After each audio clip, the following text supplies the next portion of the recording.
લક્ષ્ય ન્યૂઝ, એક નજર, એક લક્ષ્ય.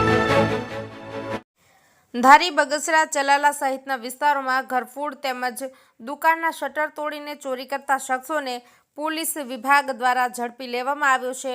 પોલીસ વિભાગ દ્વારા 100 કિલોમીટર કરતાં પણ વધારે વિસ્તારના સીસીટીવી ફૂટેજની તપાસ કરતા આરોપીને ચોરી કરવાના સાધનો સાથે ઝડપી લીધો હતો. ટીનુભાઈ લલિયા, ધારી.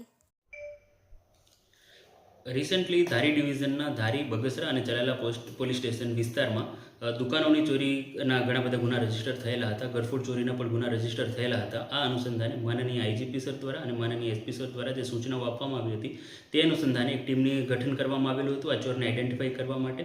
અને બગસરા પોલીસ સ્ટેશનના સર્વેલન્સ સ્ટાફ દ્વારા એક જે સીસીટીવી મળેલા હતા તેમના આધારે એમને આગળ ફોલોઅપ કરતાં જે 100 કિલોમીટર 100 થી 150 કિલોમીટર સુધી આગળના સીસીટીવી એમના દ્વારા ચેક કરવામાં આવ્યા હતા અને એક જે શકમંદ છે એને આઈડેન્ટિફાઈ કરવામાં આવ્યું હતું.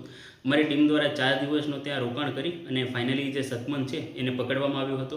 આ જે શકમંદ છે વિજયભાઈ મકવાણા, એમની પાસેથી ચોરી કરવાની જે કીટ હોય એ પણ બરામદ થયેલી હતી.